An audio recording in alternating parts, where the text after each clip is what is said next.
অবশেষে মাননীয় প্রধানমন্ত্রী শেখ হাসিনার বিরুদ্ধে রায় ঘোষণা করেছে অবৈধ ইউনূসের আন্তর্জাতিক অপরাধ ট্রাইব্যুনাল। কিন্তু আড়ালে ঘটে যাচ্ছে অনেক বিষয়, অনেক ঘটনা। আপনারা কি সেটা জানেন? এই রায় দেখার পর আর ইউনূসের আড়ালের সেই কর্মযজ্ঞ দেখে একটা কথাই মনে পড়ছে, নাটক কম করো প্রিয়। চট্টগ্রাম বন্দর অলরেডি বিদেশিদের হাতে দেয়া হয়ে গেছে। আজকে সেই চুক্তি স্বাক্ষরিত হয়েছে চট্টগ্রাম বন্দর কর্তৃপক্ষের সাথে এপিএম টার্মিনালসের ঐতিহাসিক পিপিপি চুক্তি। কাকে লিখে দেওয়া হয়েছে, কাদেরকে লিখে দেওয়া হয়েছে, কোন প্রতিষ্ঠানকে লিখে দেওয়া হয়েছে, সেই প্রতিষ্ঠান কোন দেশের নিয়ন্ত্রণে চলে, ওইটা নিয়ে অন্য একটা ভিডিওতে বলবো। শেখ হাসিনা এবং আসাদুজ্জামান খান কামালের বিরুদ্ধে মৃত্যুদণ্ড এবং পুলিশের আইজিপি মামুনের 5 বছরের কারাদণ্ড হয়েছে।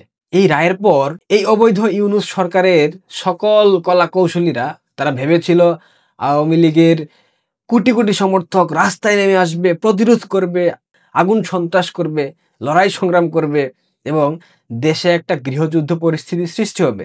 এরপর নির্বাচনকে গুল্লি মার, আওয়ামী লীগকে দমন কর, নিপীড়ন চালা, নির্যাতন চালা, বিএনপিকে একটা মূলার জুস ধরিয়ে দে।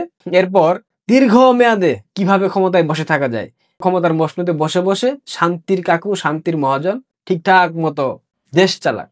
ইউনূসের কিন্তু 5 বছরের সশ্রম কারাদণ্ড হয়েছিল। ক্ষমতা পাওয়ার ঠিক 16 দিনের মাথায় সব ধরনের মামলা আকাশে উড়ে গেছে।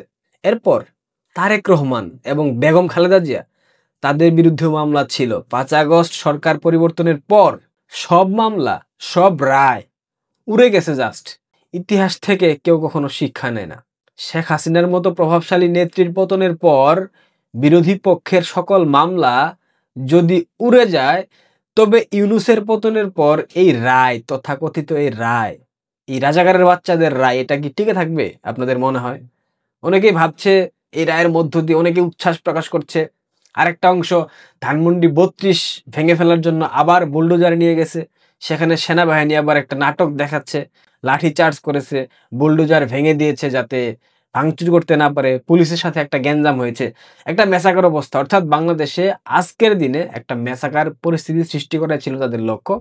সেই জন্য পরিকল্পিতভাবে সেই জুলাই জঙ্গিদেরকে ধানমন্ডি 32-এ পাঠানো হয়েছে, পুলিশ পাঠানো হয়েছে, সেনাবাহিনী পাঠানো হয়েছে, এদিকে রায় ঘোষণা হচ্ছে। আর আড়ালে বাংলাদেশের অর্থনীতির সব থেকে বড় যেই বন্দর ভূমিকা রাখে, সেই বন্দরকে বিদেশিদের হাতে তুলে দেওয়ার চুক্তি সম্পন্ন করে ফেলেছে অবৈধ ইউনূস সরকার।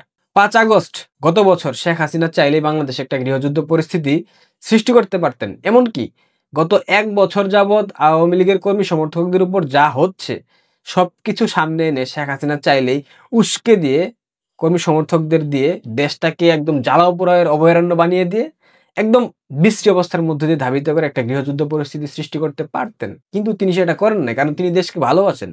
তিনি দেশকে ভালোবাসেন বলে 5 আগস্ট দেশে যাতে কোনো প্রকার মেসাকার না হয় তিনি চলে গিয়েছিলেন। তিনি দেশকে ভালোবাসেন বিধায় তিনি গুলি করেন নাই সাধারণ মানুষের উপর। পৃথিবীর অনেক রাষ্ট্রপ্রধান আছে যারা কিনা ক্ষমতা টিকে রাখার জন্য সাধারণ সিভিলিয়ানদের উপর বর্বর হত্যাকাণ্ড চালিয়েছে। চীনের প্রেসিডেন্ট শি জিনপিং, রাশিয়ার প্রেসিডেন্ট ভ্লাদিমির পুতিন, এরাও কিন্তু হত্যাযজ্ঞের মধ্য দিয়ে ক্ষমতার মসনদে দীর্ঘস্থায়ী টিকে আছে। সরকারের বিরুদ্ধে বিক্ষোভ করে, রাষ্ট্রীয় সম্পদ নষ্ট করে ওই রাষ্ট্রপ্রধান স্বাভাবিকভাবেই দেশের রাষ্ট্রীয় সম্পদ সুরক্ষা করার জন্য হলেও তাদের বিরুদ্ধে সহিংস হতে বাধ্য হয়। শেখ হাসিনা তেমনটাই হয়েছিলেন। শেখ হাসিনার বিরুদ্ধে 5টা অভিযোগ এনে তাকে মৃত্যুদণ্ড দেওয়া হয়েছে। এই 5টা অভিযোগের মধ্যে আমি যতটুকু দেখলাম এবং বিভিন্ন আইনজীবীর সাথে কথা বলে যতটুকু বুঝলাম, প্রসিকিউশন একটা অভিযোগও ঠিকঠাক মতো প্রমাণ করতে পারেনি। এই ক্যাঙ্গারু কোর্টের ক্যাঙ্গারু রায়, এই রায় নিয়ে অনেকেই নামাজ পড়ছে টিএসসিতে, অনেকেই উচ্ছ্বাস প্রকাশ করছে, অনেকেই মিষ্টি বিতরণ করছে। আমি তাদের উদ্দেশ্যে বলতে চাই, আচ্ছা, রায় ঘোষণা করা আর রায় কার্যকর করা এটার মধ্যে কিন্তু অনেক পার্থক্য। শেখ হাসিনা ভারতে আছেন, রাষ্ট্রপ্রধানের সম্মান নিয়ে তিনি সেখানে আছেন। শেখ হাসিনাকে ভারত থেকে আনতে হবে তো রায় কার্যকর করতে। নিজামী গোলাম আজম মুজাহিদদের তো ঝুলিয়ে দেওয়া হয়েছিল বাংলাদেশে এনে। শেখ হাসিনাকে বাংলাদেশে এনে রায় কার্যকর করা কি আদৌ সম্ভব?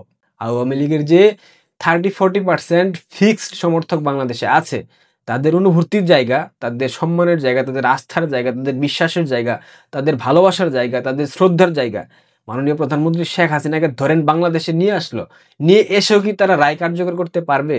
পারবে না। ফেব্রুয়ারিতে নির্বাচনের কথা বলা হচ্ছে। রায়টা কি ফেব্রুয়ারির 31 তারিখ কার্যকর হবে? এই তথাকথিত জামাতি জিহাদি মৌলবাদী জঙ্গিদেরকে বলতে চাই, উচ্ছ্বাস করা ভালো না, হাসির পর কিন্তু কান্না আসে। এটা মাথায় রাখা উচিত। মেঘে মেঘে অনেক বেলা কেটে গেছে এবং সেই মেঘ বৃষ্টি হয়ে ঝরবে খুব শীঘ্রই। সেই বৃষ্টিতে তোমাদের ছালবাকল একটাও থাকবে না। ফ্যাক্ট চেকার কদরুদ্দিন না বদরুদ্দিন শিশির গতকাল আমার ফেসবুকের একটা স্ট্যাটাস শেয়ার করেছে। আমি বলেছিলাম শেখ হাসিনার বিরুদ্ধে এই প্রহসনের রায় ঘোষণা হবে, এই উচ্ছ্বাস প্রকাশ করবে তৌহিদি জনতা মৌলবাদী শক্তি, এবং দেখবেন ভারত যে কোনো সময় অপারেশন সিন্দুর 2 বাংলাদেশে চালিয়ে দিয়েছে। কারণ অলরেডি ভারতের কাছে সর্বোচ্চ প্রমাণ চলে গেছে এই জঙ্গি সম্পৃক্ততায়, অর্থাৎ দিল্লি ব্লাস্টে বাংলাদেশি জঙ্গিদের একটা বিশাল যোগ সাজশ ছিল। এবং এটা প্রমাণ হইলে বাংলাদেশে হামলা করার জন্য আর কোনো উপলক্ষ আছে বলে লাগবে বলে আমি মনে করি না। এটা আমি লিখেছিলাম। এই স্ট্যাটাস শেয়ার করে কদরুদ্দিন শিশির আমাকে ব্যঙ্গ করেছে। ওয়েলকাম কদরুদ্দিন শিশির ব্রো। তো যাই হোক, এই প্রহসনের ট্রাইব্যুনালের, ক্যাঙ্গারু ট্রাইব্যুনালের যে রায় হয়েছে, এই রায় নিয়ে আপনাদের এত মাথা ব্যথার কোনো কারণ নাই। এরকম রায় আমিও দিতে পারি। আজকে কফিতে 1 চামচ চিনি কম খাবো, আমি রায় দিলাম। এইটা হচ্ছে এরকম রায়। এইটা পুরোপুরি জামাতের একটা ক্ষোভ আছে, একটা আক্ষেপ আছে, একটা দগদগে ক্ষত আছে তাদের মধ্যে, যে তাদের পূর্বসূরীদেরকে ফাঁসির কাস্টে ঝোলানো হয়েছে আন্তর্জাতিক অপরাধ ট্রাইব্যুনালের মধ্য দিয়ে। এবং তৎকালীন সময়ে গোলাম আজমদের যে আইনজীবী ছিল, প্রসিকিউটর বর্তমানে তাজুল ইসলাম, এই তাজুলের নিয়ন্ত্রণে এখন শেখ হাসিনার অর্থাৎ মুক্তিযুদ্ধের পক্ষের শক্তির নেত্রীর বিচার করছে রাজাকারের বাচ্চারা।